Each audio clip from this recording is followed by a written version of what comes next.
Imana iratubwira muri Qur'ani igira iti Allahu waliyul ladhina amanu, Imana ni inshuti magara y'abemera, yukhrijuhum minadh-dhulumati ila an-nur, ibasohora minadh-dhulumati, mwijima w'icuraburindi ila an-nur, ikabajyana mu rumuri. Allah subhanahu wa ta'ala ni inshuti y'iki? Ni inshuti y'abemera Mana. Nanone Allah subhanahu wa ta'ala akatubwira ati inna Allaha yuhibbul ladhina yuqatiluna fi sabilihi saffan ka'annahum bunyanun marsus. Allah subhanahu wa ta'ala akunda abantu bashyize hamwe. Allah subhanahu akunda abantu bashyigikirana bagatabarana. Naam, inna Allaha yuhibbul ladhina yuqatiluna fi sabilihi saffa.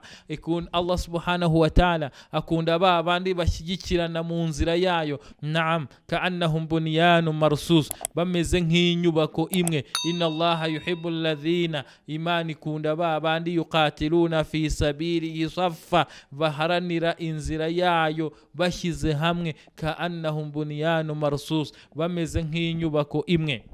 Uko kwemera rero, kugira ngo umuntu agire uko kwemera, agere naho ashyigikirana na mugenzi we, bagashyigikirana mu nzira ya Allah subhanahu wa ta'ala. Intumwa y'Imana Muhammadin sallallahu alaihi wasallam iratubwira iti la tuminu hatta tahabu, ntabwo mushobora kwemera mutabanje gukundana. Ala adullukum ala shay'in idha fa'altumuhu tahabbtum, ese mbabwira ikintu ni mugikora muzakundana. Afshu salama bainakum, mwifurizanya amahoro y'Uwiteka hagati yanyu. Ibadallah, ngarukiye ahangaha, tuzakomeza ubutaha, ariko muzirikana ibyo bintu mbabwiye. Nimba koko mushaka gukundwa n'Uwiteka Allah subhanahu wa ta'ala akabakunda, icyambere ni murangwe n'ukwizera, mukurikira intumwa yacu Muhammad sallallahu alayhi wasallama ukuri ko kuyikurikira. Icya kabiri, murangwe n'isuku yo ku mutima no ku mubiri. Icya gatatu,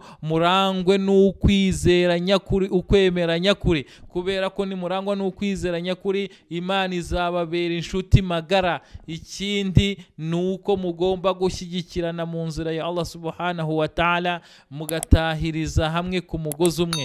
Icyanyuma nuko mudashobora kugera kuri ibyo mvuze mutagirana urukundo, mutifurizanya amahoro. Mwifurizanya amahoro. Wa hadha, salamu alaykum wa rahmatullahi wa barakatuh.